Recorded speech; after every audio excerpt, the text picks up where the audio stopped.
So thank you everybody for coming to the 6th deep dive in our series. This one we're going to be having a visit from our friends in Arizona from CASE, which I do have memorized, but I'm going to look anyway. Central Arizonans for a Sustainable Economy. We have Mari Yepez, who is the field organizer who did something pretty cool and took some friends from Arizona to Georgia, and you'll hear about that later, when they needed them most. And Brendan Walsh, executive director. So welcome, you guys. We're delighted to have you here. And here's my question for everybody. Are you sleeping better at night? Are you feeling some relief? Less traumatized? I am, and I love it. What a difference a president can make, right? And a little House and Senate swirled in there. Most of you know that it was the people on the ground that made a huge difference in bringing it home in November and of course in January. These are the grassroots groups that get the people to the polls to make the difference. So this leads me to my Airlift in a nutshell. Most of you here know about Airlift, but there might be some newcomer or two. Airlift is an all-volunteer organization. We fund grassroots groups in key battleground states and in a couple of dicey parts of California. Grassroots groups are led by, comprised of, and target young people and people of color. So what they do is in their own neighborhoods, in their communities, they go neighbor to neighbor and they engage non-voters, turn them into voters by speaking to the issues that matter most to them. And that's as simple as that, and it works. So let's see. Now I believe I'm going to tell you what's happening in the next hour. First, we're going to go to Ruth Yeager, and she's going to kick it off by, she's in our portfolio management team. And she has all the answers to how we select the groups that we fund. It's quite interesting, and it's good for me because people ask me that a lot and I'm a little bit at a loss. So we'll all be getting informed. Followed by Christopher Lydon, also our own volunteer. He's going to be in conversation with Mari Yepez and Brendan Walsh of CASE, and that's going to be the special part of the show. Followed by a Q&A. And if you do have questions along the way, just put them in the chat. Danny and Allison will be monitoring that and we'll speak to all the questions.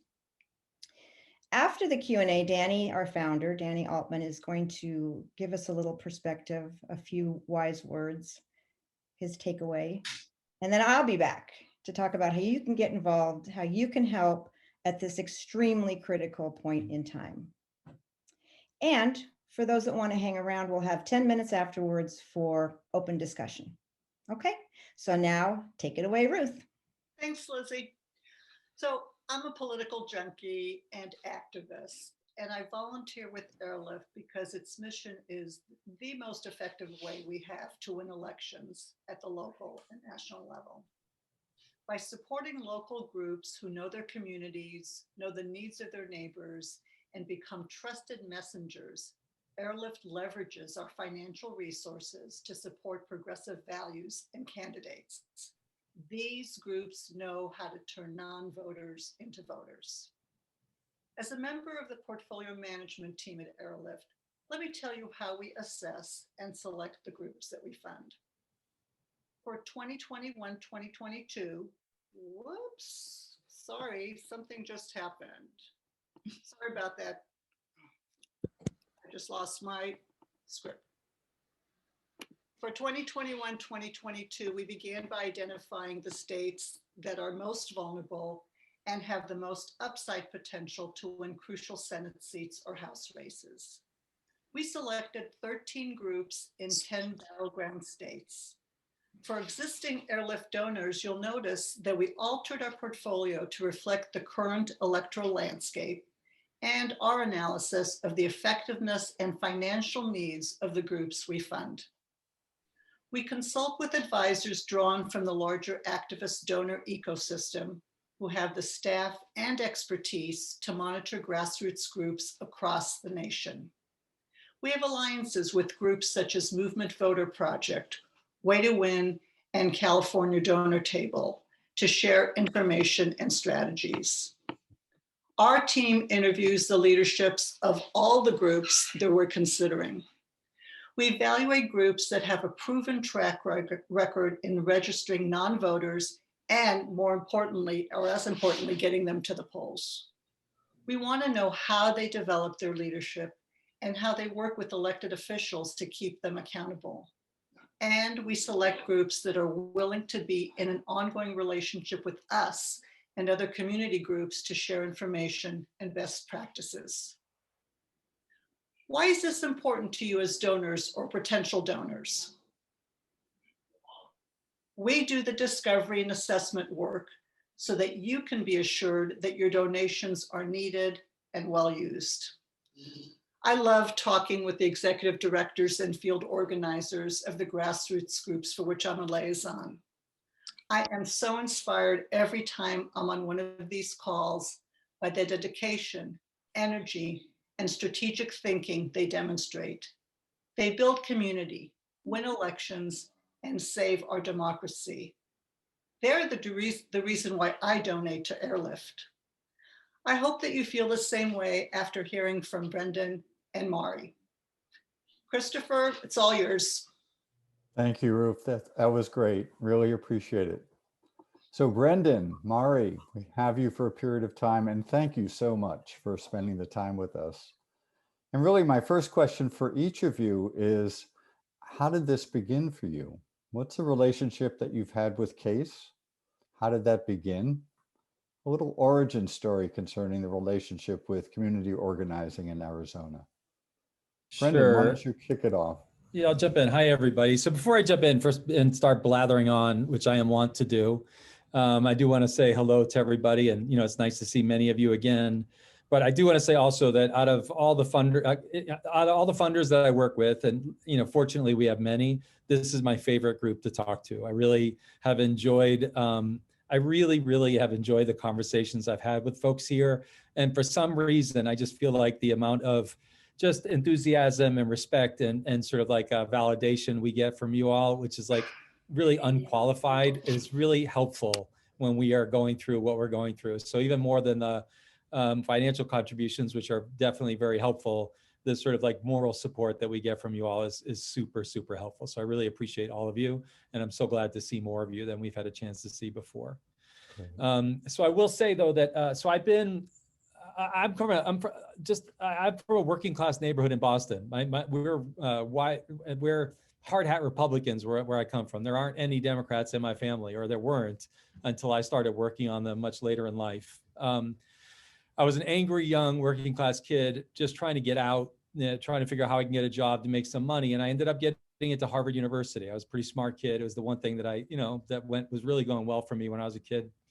But at Harvard, I had a lot of problems. I really was rubbing elbows with a lot of rich people, and I felt really alienated from all the rich people there and the massive gap between their opportunities and their privilege and my own, which, I've come to know since is considerable. And, in fact, like you can tell, for the most part, my Boston accent is gone. And that's because they beat it out of me, because they treat you like you're stupid if you're at Harvard and you have a Boston accent, right? That just came out there.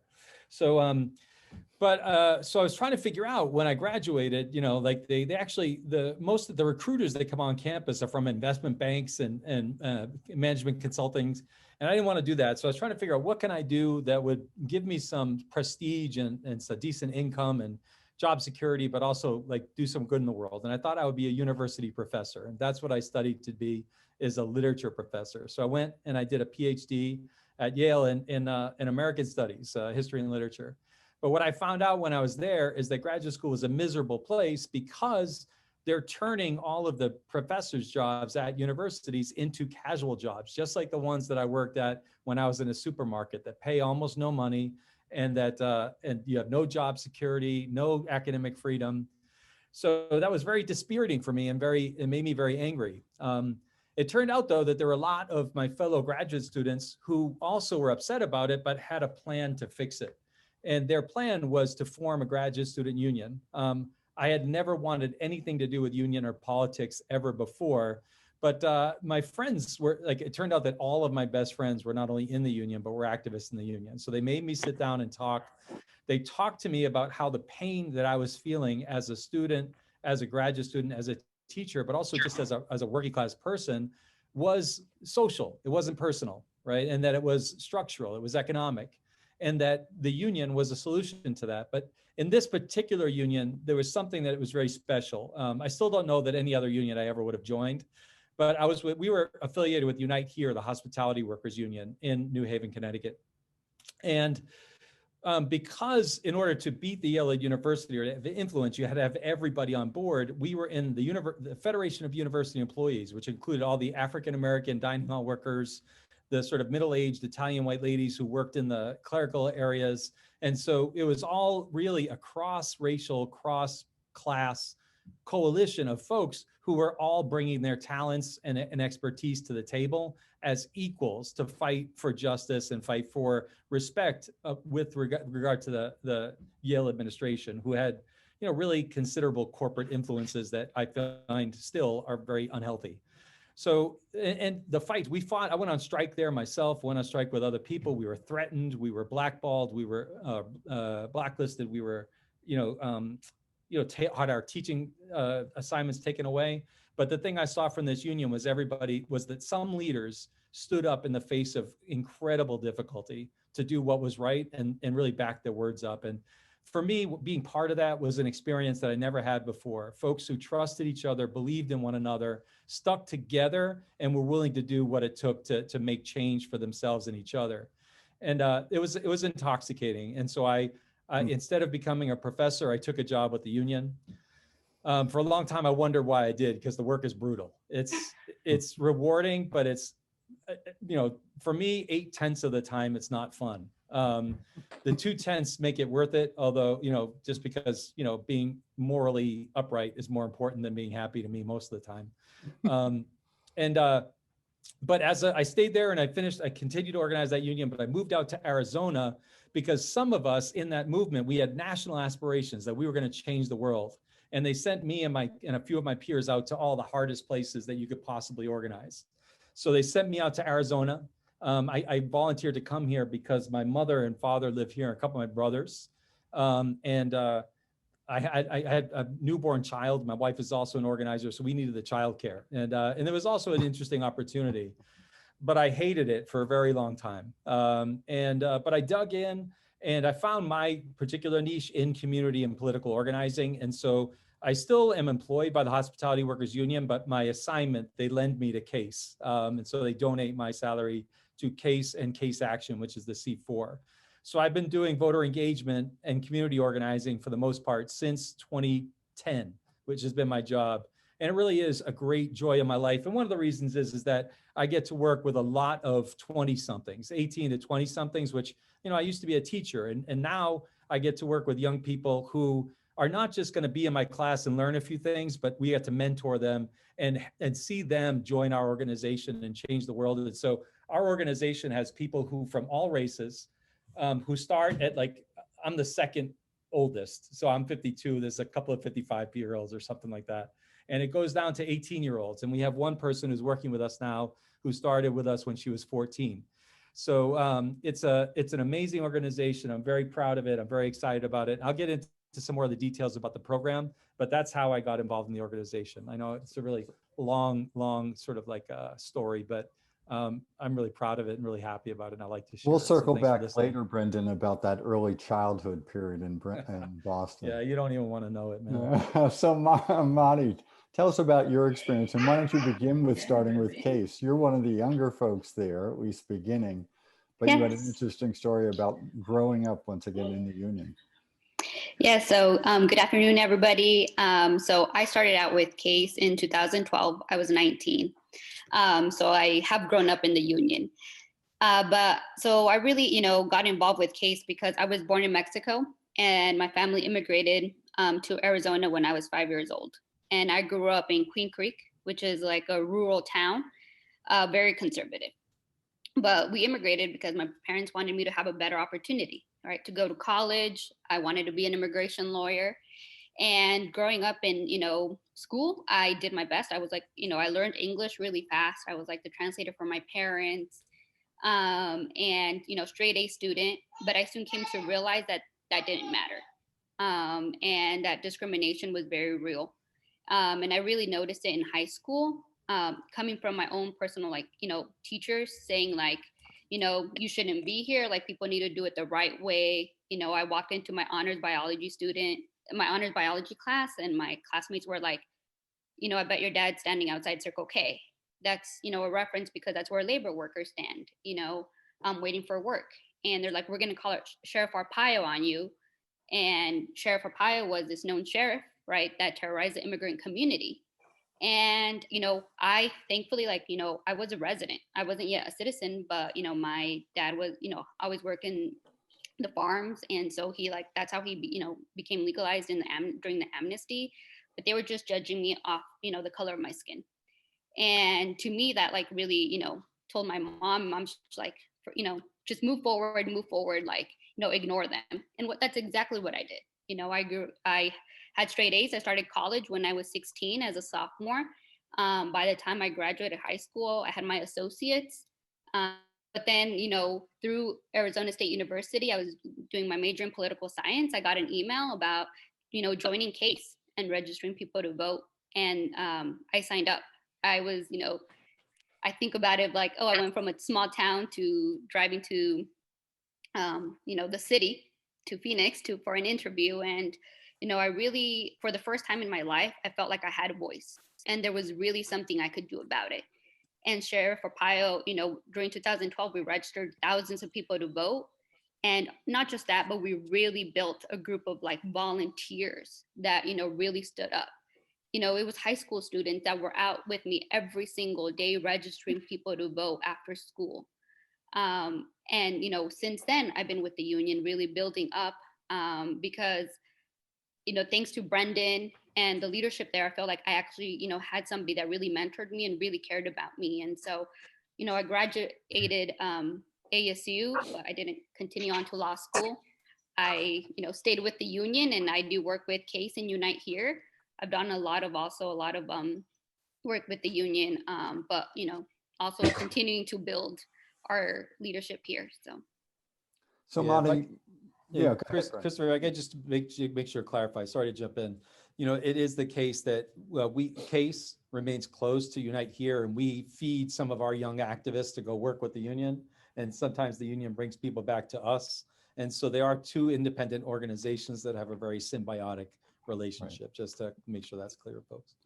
So Monty, tell us about your experience in field organizing, and specifically in 2020, maybe share with us the tale of you and others, not only organizing in Arizona, but somehow heading up to Georgia. Tell us about that. So all my time during the political campaigns, I had just worked with CASE. And in 2020, I actually had the opportunity to also work as a field director. So on the field, but with, various organizations, and really, going out into the field and actually, from CASE being the first organization out, knocking on doors, getting a lot of their training to, push along the other organizations. But once the election came in November, I knew it wasn't over. Like I knew, Georgia was still in play. And I knew that if we were really going to move anything forward, like we had to take those 2 seats. And so I have a toddler. Well, yeah, at that time he was 18 months. And I talked to my husband and I said, hey, like my job isn't done. Like I have to go to Georgia and I have to find childcare. And that's what I did. I found a babysitter, went to Georgia. But not just that, I also helped recruit, like, from the election. So we did we cured the ballots. And then the week after that, we had like 2 weeks because people left by Thanksgiving weekend.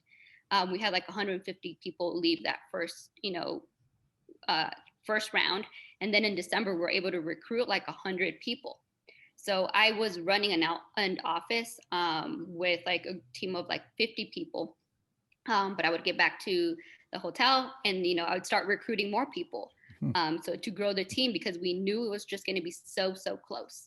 And we did, we really made that difference. Yes, you did. Right. Yeah. Absolutely.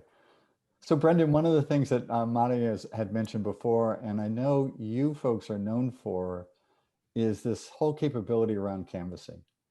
And how did that strategy emerge? How does it apply in terms of people asking folks from Arizona to come to Georgia, or vice versa, them offering it and going? Why has that become so effective and one of the kind of core capabilities that you have there? Yeah, I mean, it goes back to California in the 90s when, Proposition 187 passed, and there was a kind of really conservative movement there. And some of my mentors from Los Angeles really dug in to doing face-to-face canvasses and conversations with Latino voters in an effort to harness the power of those voters to be able to change the culture of Los Angeles County and California, which I believe it did. And so one of the things that we found for a long time is that people will say, when I moved to Arizona, people had told me Latinos will never vote. It's not worth spending any time, any money doing that. But we believe that face-to-face conversations with voters based on like not voting for a candidate, but coming together as a community and voting for that community's interest. If we could convince people individually and have their peers and their neighbors and their children actually going out and canvassing door to door and talking with them, we would be able to move them. So, we've grown that every year. Our biggest year, we were at 100,000 doors that we knocked in one session in 2016. In 2018, we knocked on 400,000 doors to help elect Kirsten Sinema. And then in 2020, we came in with the intention of doing 500,000 doors for the presidential election, for the US Senate election, but also we were doing two legislative districts. Right now, if we were trying to flip two legislative districts, a House and a Senate seat in the state legislature, because if we could have flipped two in each, we would have split the legislature and stopped all the craziness that you guys see coming from the legislature now.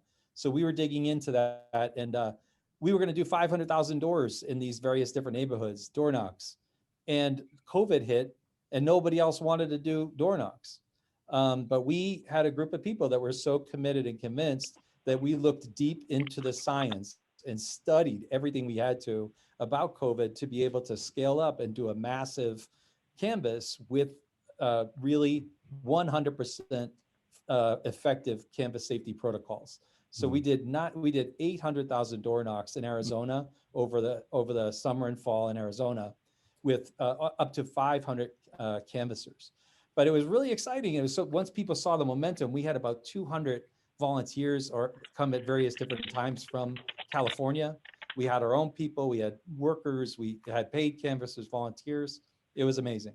Yeah. And then, as Mari said, we had the opportunity, because we had so much success and moved so many people, we were able to do another 550,000 door knocks in 5 weeks in Georgia. So in 2020, we did 800 plus 1,350,000 door knocks, plus 2,500,000 phone calls with a team. And, Madi was one of our very top leaders. And we had, a couple dozen leaders like Madi that have been, working with us for a while, who were able to pull that together. It was just an amazing experience, like nothing I've never experienced before. Mari, give us just a quick portrait of some successes or interactions from that experience, whether in Arizona or in Georgia.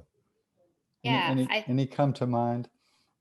I just think during the pandemic here in Arizona, when we would go, we were like shut down, and the actual fact that we were going to people's doors, like people were very willing. I remember going out to, to the first canvas with Case, and just people being excited that somebody was at their door. We were like engines of hope, because people were living, we're in a pandemic, like this hasn't happened. Like there's, children are in their house while, parents have lost their jobs. And we were coming here with this, like, no, we could win this. Like, what issues do you care about? And so that's something that I feel like really stuck with me, and really, moved me and motivated me to go to Georgia and bring the same, and to talk to people from Georgia. And like, we're coming from Arizona, like I was leading a team with Unite Here members too, also, that were coming from like Philadelphia, Chicago, volunteers. and just like, we're here because like we know like you can make a difference, and like, you know, you have to vote, like your family has to vote. So continuing to bring that hope, and it's like we're very close. Like we've been living, you know, in like awfulness for the past 4 years, you know, and so that's, you know, very like my take was just, I feel like very inspiring. Yes, yes, wonderful. So Brendan, take us to the present. What are you working on now? And Yeah. what's the urgency? When I spoke to you last, you said, quote, "I've never worked so hard in my life as right now." No, it's actually true. I mean, Non-election. Liz, I think was talking about like, does everybody feel, you know, a sigh of relief and a little bit Right, less trauma? right. And the answer for me is yes and no, because obviously it's absolutely better to you know, have Biden than Trump. It's like, and you know, the American Rescue Plan Act is momentous. The Jobs Bill and the Infrastructure Act will be momentous. But we've got a problem that the senators that we elected, at least, you know, our senators here in Arizona, won't commit to removing the filibuster to move the key policy that we're electing people to do. So right now, we're most concerned about the long-term future of our continued ability to grow our power and our influence and our representation. So our main focus is the For the People Act, which is Senate Bill 1. Does anybody know what Senate Bill 1 is? Oh, I think everyone does. Yeah, so the idea is just so we're really, really concerned that, for instance, in Georgia, there's one piece of the Georgia law that they passed is that you cannot mail a voter registration form to somebody, right? So there's a group called the Voter Participation Center that they mail pre-filled applications to people. So all you have to do is sign it and mail it back. That operation did about 70,000 voter registrations in Arizona last year, right? So if even losing that, you lose basically the opportunity of winning Georgia again, right? That alone can do it. So S1 has massive expansions of voting, automatic voter registration, no excuse, vote by mail, 15 days of in-person voting.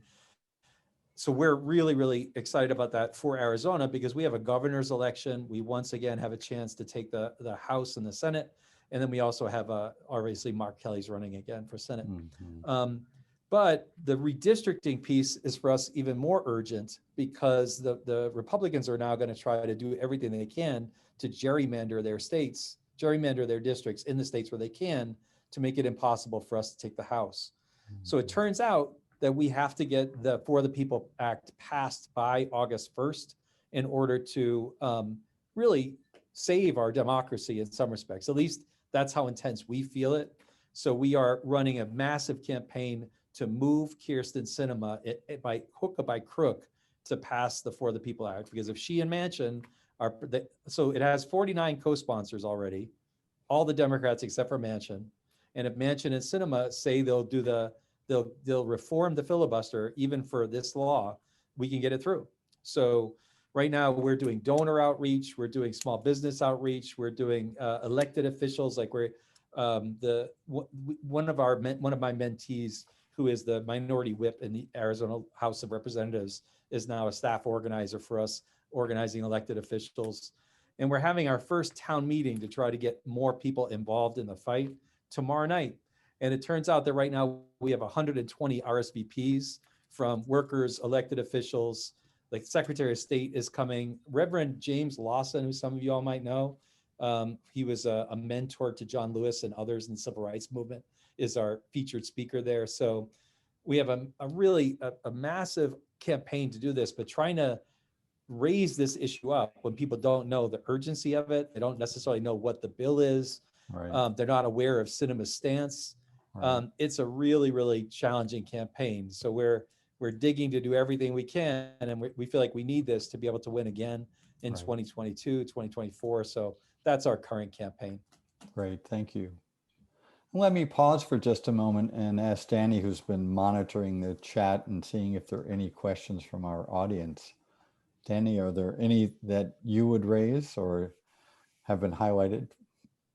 Yeah, I think it would be great for people to understand some of the local battles that you've been fighting in Phoenix, because there's a lot of powerful things that have been happening there. Could you talk about that a little bit? Danny, which in particular are you referring to? Well, thinking about the city council, the yeah. police. Yeah, I mean, so there. we've been doing elections in Phoenix City Council. We've been trying to flip the Phoenix City Council for, since 2007. And we've won every election we've intervened in. The Democrats that we elected, were not as democratic as we had hoped. But when we started doing our work, there had not been a Latino on the Phoenix City Council for 15 years. And now the council is 4 out of 9 Latinos, I think, or it's actually 3 Latinos and 1 Persian woman, Persian American woman, which is amazing. Case's board chair and former Unite Here organizer and Mari's #1 mentor, Betty Guardalo, who used to be a hotel housekeeper before she got involved with the union, she was the vice mayor of Phoenix. She's now in the city council. Some of you might have heard of Carlos Garcia, the executive director of Puente. So we're trying to move things. And so what we are moving now is a moratorium on tax breaks to developers that don't give very express community benefits. We are trying to figure out how to deal with housing issues, with COVID issues. And I know there are a lot of groups trying to figure out, the Phoenix police force is by some measures the most dangerous or lethal police force in the United States. So there's some groups who are very eager and interested in trying to figure out how do we shift funding from the police to other forms of public safety and notions of public safety. And so there's budgeting going on, and there's a big fight about that. In terms of the division of labor, I think there are other organizations who do that piece more than we do, but we are the economic justice, the sort of COVID safety, the jobs that are at the city of Phoenix, trying to make sure they pay a living wage. Those are the kind of activities that we work on. And in fact, Mari right now is a union organizer for 3,000 airport workers and food service workers who are subcontracted city employees. So the city subcontract those jobs out to employers who pay no wages, no health care. And so part of our work with the city is try to leverage them to, so I work at it from the top angle of lobbying the city electeds, and Mari works at it from the grassroots of organizing the workers. And that's kind of the work we do in Phoenix.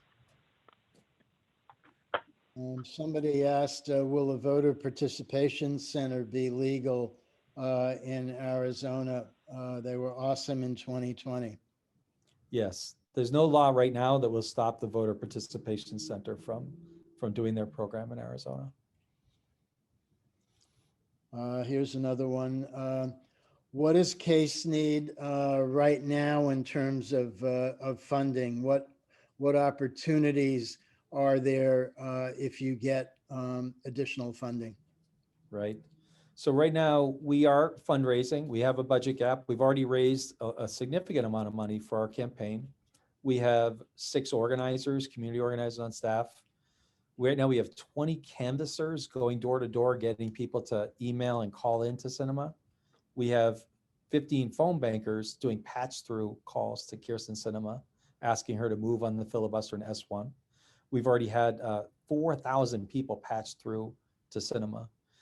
And then we still have to raise people's awareness about S1 so that we can really keep the ball rolling. So we're also looking to do billboards, digital ads. I don't think we're going to be able to be the people who do TV ads, but that needs to be done as well. So those are the kinds of things that we're seeking funding for. And of course, any bit helps us build that program. Right now, I think our funding gap is about $300,000 for the program that we're doing. So how do you generate these campaigns? Are they in tandem with campaigns done in other states, or are you coming up with this stuff on your own? How does that work? Well, it's very interesting that you asked that. It's after the election, we were trying to figure out, okay, what do we do next? We were taking a breath. And there were a bunch of national organizations and funders who were interested in S1, who are asking, is CASE interested in S1 and moving the For the People Act? Is that work you all are interested in doing? And we did some investigations, and I think that, we have a particular knowledge of Kirsten Sinema. We have, as good a relationship as anybody does with her, which is, not as good as you'd like, but it's something. And we had a lot of wherewithal having done the campaigns before. So we became very passionate about the campaign. So we were aware of organizations doing this work. We did presentations with funders and conversations who were funding work in West Virginia, in Arizona, and in New York to try to make sure that they're pressuring Schumer on this bill as well. And so we did about a month and a half of just studying and talking to people about what needed to be done. And it turns out, Danny, that there's a lot of talk about how to move S1, but there really just wasn't that much being done. There was a lot of organizations who were really doing some stuff, but in Arizona, we saw the need and the opportunity to really kind of lift things up. And so we entered a conversation where there are a bunch of organizations in Arizona who were interested in doing a lot of work here, but didn't necessarily have, I think, the capacity or some respects, the wherewithal to drive the program. And so that's what we tried to put in place, is a program that has different organizing lanes that we're staffing and driving, but we're trying to create opportunity for other people to join who might have more modest opportunities. And that's why I think our teach-in tomorrow is actually, it's not like a town hall. It's for leaders who want to help drive the program. And I think we have about 35 different organizations who are participating in the teach-in to figure out how they can fit into a campaign that's already moving forward. So yes, Danny, it came from a lot of conversations with local and national groups, but it was a void that we saw was super important, and we felt a calling, as they say, to kind of jump in and do what we can. One person is asking, they've heard that from other sources that TV ads are not as effective as canvassing and cost a lot more. What's your take on that? Where do TV ads fit into the picture, if at all? That's a good question. Monty, what do you think about TV ads? What's your impression? Like, you watch TV, well, you probably don't watch any TV, but what is your thought about it, Monty? I think that definitely like the face-to-face conversations are more effective. There you will go to neighborhoods, like my dad watches the news and he will believe some of the ads sometimes, but I'd say like we're a trusted source. Like, people know case, people know when we come to the door and they will trust us in the it's a real conversation, when we get down to like what's at stake for them. That will in the end move them, because then we're like, let's go vote, get out your ballot, let's put it in the mailbox, so the face-to-face is more impactful. Well, I think I agree with what Monty says, that the face-to-face has impact. It has other benefits besides winning the campaign. It builds community, it builds leadership.